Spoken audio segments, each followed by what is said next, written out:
Hello mga kasimpol, lalong-lalo na sa ating mga full-time mom, #housewife. Anyway, may issue ako dun sa pagiging sa mga taong mapanghusga, mga matang mapanghusga at mga matitinik na dila. Lalo na pag makapagsabi sa amin na nandito lang sa bahay na, ay, housewife lang naman yan, palamunin lang yan, mga ganon. Ang sarap sapakin. Yung akala nila pahiga-higa lang tayo, pa-relax-relax lang tayo. Ang hindi nila alam, stress na tayo lalo na sa pagbabudget. Lalo na ngayon, ang mamahal ng mga bilihin. Tipong kahit anong budget mo, masyushort ka pa rin dahil sa sobrang mahal ng bilihin. Bigas, kamatis, mga ganyan, mga basta. Lahat-lahat na kailangan natin sa pang-araw-araw. Nagmahal. Kami na lang mga housewife na sinasabi niyong lang. Ang hindi nagmahal. Seryoso. Totoong nasasaktan ako pag naririnig ko or parang nafe-feel ko na parang ang liit-liit ng tingin sa amin. Hindi naman namin ginusto na nasa bahay lang kami. Kaya lang, may mga bata. Takot ako. Lalo na sa akin, takot akong baka may mangyaring di maganda sa anak ko. Siyempre, makulit yan. What if? So, sa daming what if, kaya parang ayaw ko munang layuan. Parang ayaw ko munang ipabaya sa iba. Kasi nga, may bata pa. Pero hindi ko naman ginusto maging housewife forever eh. Kasi nga, ang baba-baba ng tingin sa aming mga housewife. Kung kung kwintahin nyo kaya yung pagiging housewife, siguro ang laki siguro ng sahod namin. Kung lahat ng trabaho, binibigyan nyo ng sahod. Yung paghuhugas, paglalaba, pagluluto, pagpaplansya, lahat-lahat na. Ang laki siguro ng naipon namin. Tapos sasabihin lang na housewife lang kami, walang ginawa. Nakakasakit po yun ng damdamin. Kahit sabihin pangisi-ngisi lang kami, pero nasasaktan po kami. Dahil tao din po kami at hindi kami robot. Tapos, yung sa pagluluto, isa din yun sa nakaka-stress sa amin. Kasi kahit sabihin namin, eto lulutuin ko ngayon, ano naman kaya bukas? Ano na naman kaya yung pwedeng ulamin ko mamayang hapon? Yung mga ganun. Kasi, iniisip mo kung hindi kaya 'to masasayang yung niluluto ko? Kakainin kaya nila 'to? Magugustuhan kaya nila 'to? Kasi kahit sabihin mong ikaw nagluluto, pero yung niluluto mo nakadepende pa rin sa mga taong kasama mo. At isa sa pinakamasakit, yung todo effort ka na sa pagluto at pag-iisip ng lulutuin, tapos pagdating sa kainan hindi ginagalaw. Nakakasakit yun ng damdamin, besh! Sobrang sakit. Mas masakit pa sa breakup. Kaya minsan, 'pag nagtatampo na ako, hindi na ako nagluluto ng ulam. Bumibili na lang ako dun sa karinderya para at least hindi ako nag-effort. Hindi ako masasaktan kasi nga hindi ako nag-effort, hindi ako nag-isip at hindi ako gumalaw, hindi ko pinahirapan yung sarili ko para magluto ng gano'n. O 'di ba, para 'pag hindi man nila magustuhan or 'di man nila gustong kainin, okey lang. Kaya minsan hindi talaga maiiwasan na hindi ka magtampo lalo na 'pag binabalewala lahat ng effort mo. O 'di ba, sinong relate diyan? Taas ang iyong mga paa. Tapos eto pa, 'pag may konting issue lang sa bata, halimbawa nadapa yung bata or something na nasaktan yung bata, tapos 'pag malaman ng partner mo o yung mga tao na kunwari nagke-care sa'yo, so ayan, hinuhusgahan ka agad. Sasabihin, ganito, ganyan, di kasi binabantayan yung anak. Di ba nila alam na halos nakatuto ka na sa bata pero natural lang naman talaga na may mga aksidenteng dumarating. Hindi naman maiiwasan yun kasi andiyan yan hanggang sa paglaki kahit tayo nga mga matatanda 'pag naaksidente. O 'di ba, hindi naman natin gugustuhin yan, 'pag ano talaga oras na naaksidente ka, aksidente talaga. Pero 'pag sa mga bata nangyari yun, naku makakarinig ka pa ng kung ano-anong mga masasakit na salita. Tapos sasabihin lang, "Andiyan ka nga lang sa bahay, 'di mo pa babantayan yung mga bata. Andiyan ka na nga lang sa bahay, 'di mo pa Ano yan? Matututukan yung bata. Yung ganun, hindi nila alam. Sa dami-dami ba ng mga gawaing bahay dito? Kahit nga minsan napagsabay-sabay mo na, kulang pa rin talaga. Kasi nga, isa ka lang, hindi ka robot. Kaya piece of advice lang sa mga partner dyan, sa mga asawa o mga jowa, please lang, wag naman kayong ganyan. Intindihin niyo din naman yung sitwasyon. Hindi porket kayo yung kumikita ng pera, akala nyo, kayo na lang yung gumagalaw.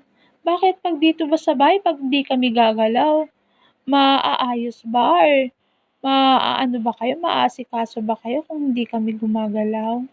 Kaya minsan nakakatampo yung mga ganyan. Tapos, halos lahat na nga ng ano natin, tinutok na natin sa kanila. Yung umiikot na lang yung mundo natin sa bahay, sa anak natin, sa partner natin. Kasi puro asikaso na lang tayo sa kanila. Tas minsan nakakalimutan na natin yung pag-asikaso sa sarili natin. Tapos kung ano-ano pa mga negative yung naririnig natin sa kanila. Kaya ang sakit-sakit sa damdamin. Minsan kaya minsan dumarating yung point na parang ayoko nang mag-care sa kanila. Sabi ko, unahin ko nga yung sarili ko kasi wala namang nag-a-appreciate. Ang sarap kaya sa feeling pag kahit sa mga simpleng bagay lang na-appreciate ka, natutuwa na kami niyan. Kahit sa simpleng thank you, yung mga ganun, natutuwa na kami. Pero bakit kahit sa konting bagay lang, wala man lang kaming marinig na ganyan. O di ba kahit simpleng bagay, hindi nga nila magawa. Kaya minsan nakakasakit ng damdamin. Kaya sa ngayon, inuumpisahan ko ng mahalin yung sarili ko. Inuumpisahan ko ng unahin yung sarili ko. Di baling magsabi sila, ay, nagbago na ako, or ganon. Kasi sila din naman yung dahilan kung ba't kailangan din nating magbago. Hindi naman pwedeng sila na lang yung iniintindi natin forever. Tapos sila hindi nagki-care. Oh no! It's so unfair. O, di ba? So, kailangan naging fair. Kung wala silang paki sa atin, di okay lang. At least, sinimulan na natin mag-move on. O, di ba? So, mindset ba? Mindset.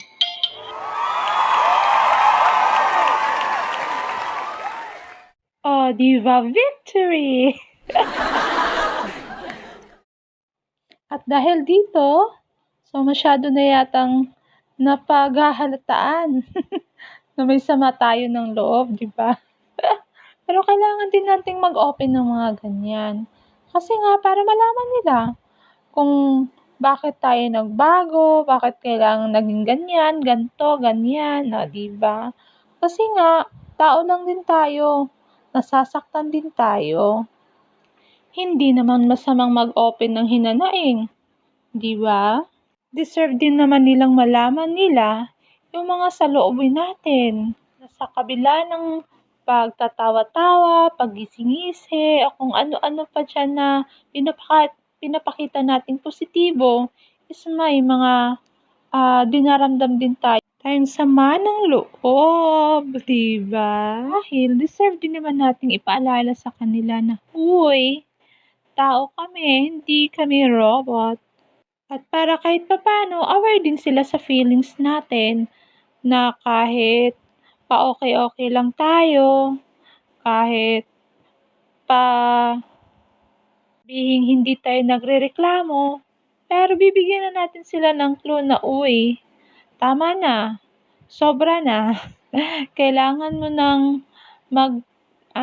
kailangan na naming magpahinga ng ganyan, sa mga ganyan, daming ganyan, no?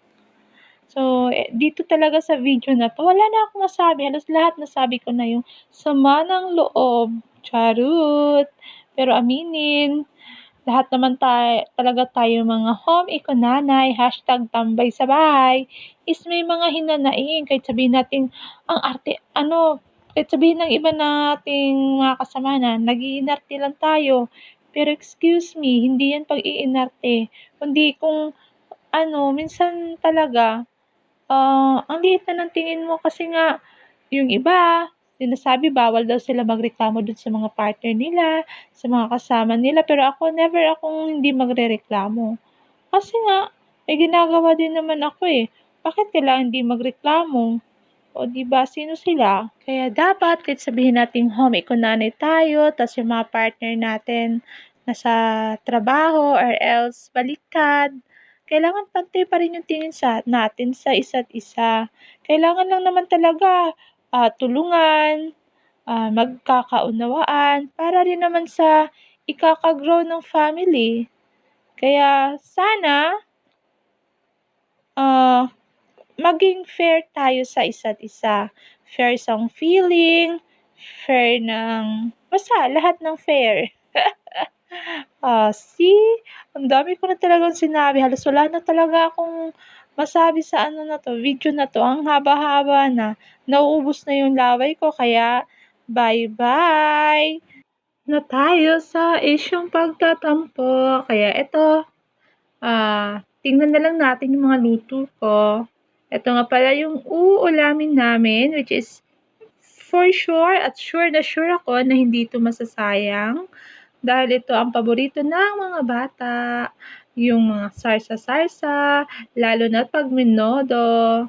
Ayan, so kain-kain na. Happy lunchtime. Bye-bye.